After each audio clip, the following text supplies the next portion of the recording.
포켓 명령어에 대해서 알아보도록 하겠습니다. 기존 바디에서 선택한 타입 형상으로 포켓되는 기능입니다.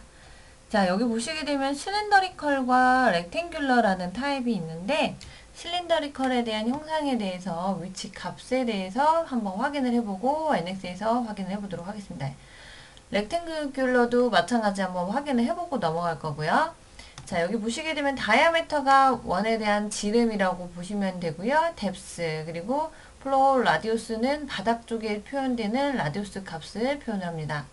테이퍼 앵글은 이쪽 값에서 표현하고 있는 앵글 값이기 때문에 앵글을 넣어주게 되면 지금 그림처럼 각도가 적용이 되는 실린더리컬 형상이 표현이 되는 것을 확인하실 수가 있습니다.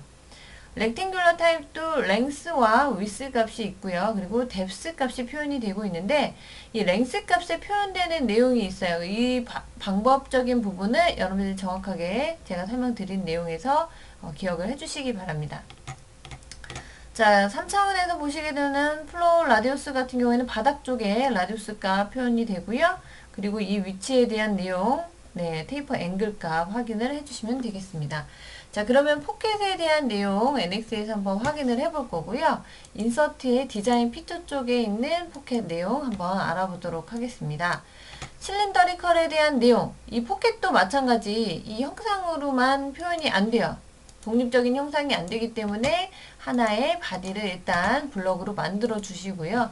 그 평면 위치에서만 가능하니까 그 점 참고해 주시고 실린더리컬 형상 구현해 보도록 하겠습니다.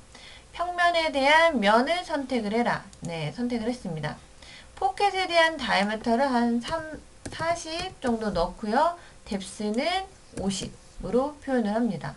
자, 이 상태에서 OK 버튼을 눌러주시게 되면 포지션, 보스에서 설명드렸던 내용에 대한 치수 구현을 하는 방법들이 여기 나타나져 있고요.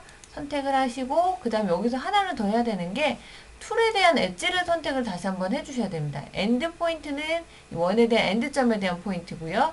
그리고 아크 센터는 센터 포인트, 그리고 탄젠트 포인트는 탄젠트 위치에 대한 포인트인데 저는 이제 그래도 아크 센터가 정확한 위치에서 표현이 되다 보니까 주로 아크 센터를 사용을 합니다.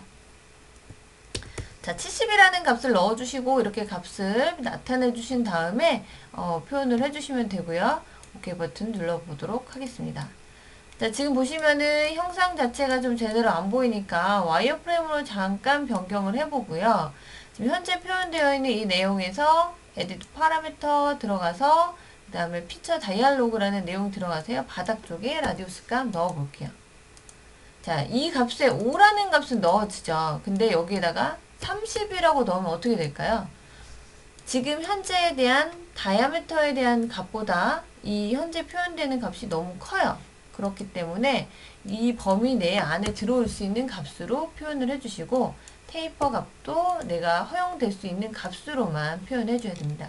그림에서 나타내주고 있죠. 그래서 각도 값이 여기에 반영이 되는 포켓 형상이다 라는 점을 참고해 주시면 되겠습니다.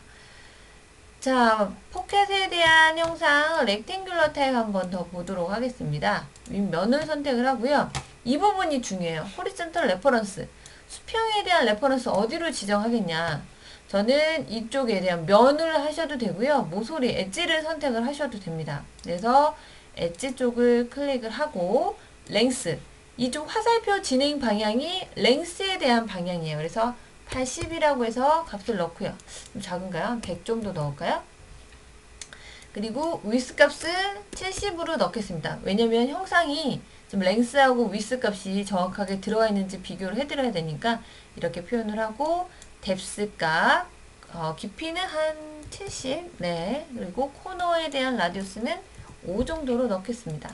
자, 일단 OK 하고요. 지금 여기 보시게 되면 파란색으로 중간에 센터 라인이 표현이 되어 있는 것을 확인할 수가 있고요. 지금 현재 표현되어 있는 퍼펜디큘러를 이용해서 선택하고 이 모서리를 찍어도 되고 센터 기준에서 클릭을 하셔도 됩니다. 네. 보스에서 표현했던 것처럼 데이터 플레이나 이런 조건에 맞춰서도 하실 수가 있고요. 지금 라인 온투 라인이라는 게 있는데 얘 같은 경우에 어떻게 쓰느냐. 이 라인과 이 라인을 매칭을 시켜요. 그러면 이 라인에 대해서 우리가 치수값 부여 안 하고요. 얘랑 얘랑은 딱 같은 위치에 그 콜리너 조건으로 표현을 하는 정도의 형상으로 구현되는 것을 확인하실 수가 있습니다. 자, 여기서 피처 다이얼로그의 내용을 바닥 쪽을 제가 한번 표현해 보고요. 그죠? 이렇게 값이 들어가고요. 그 다음에 여기 있는 값에서 5라는 값도 값으로. 자, 여기 보시게 되면요. 바닥 쪽 라디우스보다 적은 값으로 표현을 하라고 표현이 됩니다.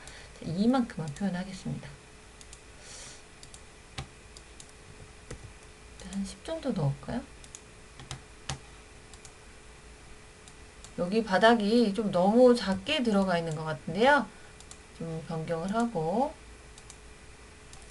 2도만큼만 바닥 라디우스보다 코너 라디우스가 적대요. 코너 라디우스에 대한 값을 변경을 해야겠네요. 네.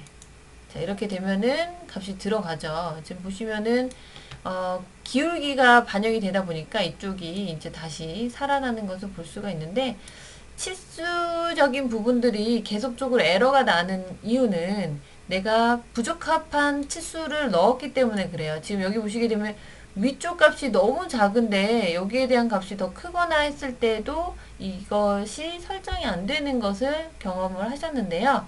지금 현재 보여지고 있는 내용처럼 이 포켓에 대한 내용이 표현이 됩니다. 익스트루드 설명 드릴 때 제가 말씀드렸죠. NX에서 전반적인 형상 표현이 가능한 기능이라고. 근데 이제 포켓이나 실린더리컬 이 안에 있는 뭐 보스 영상이나 이런 기능들은 물론 익스트루드로도 가능하지만 조금 더 편리하게 뭐 이렇게 라디우스 표현하는 건 다른 기능적인 부분하고 복합적으로 기능 한 기능에서 다 사용되게끔, 그리고 9빌까지 들어가는 뭐 한 3, 4개 되는 기능들을 기능 하나에서 반영이 되게끔 만들어 놓은 편리한 기능이기 때문에 여러분들이 나중에 이렇게 컨트롤하기도 훨씬 더 편하고 히스토리 관리하기도 훨씬 편한 것을 볼 수가 있어요. 왜냐면 나중에 이러한 반복적인 형상들을 어레이를 시켜야 된다, 패턴을 시켜야 된다라고 했을 때도 이 조건들이 하나의 기능에서 하는 거랑 여러 개의 기능들을 우리가 패턴을 시키는 거랑 틀리기 때문에 그런 점들이 있습니다. 그래서 포켓 기능, 이와 같은 형상으로 포켓으로 작업을 해야 되는 기능이 있다면 이 기능을 이용하시는 게 훨씬 더 편리하게 쓸 수 있다라는 점. 그리고 아까 말씀드렸듯이 포켓을 할 때 호리젠탈로 진행하는 부분은 내가 그 선택한 면이 랭스에 대한 길이 방향이다 라는 내용 정확하게 기억을 해주시고요. 여기까지 해서 포켓 기능은 설명 마치도록 할게요. 수고하셨습니다.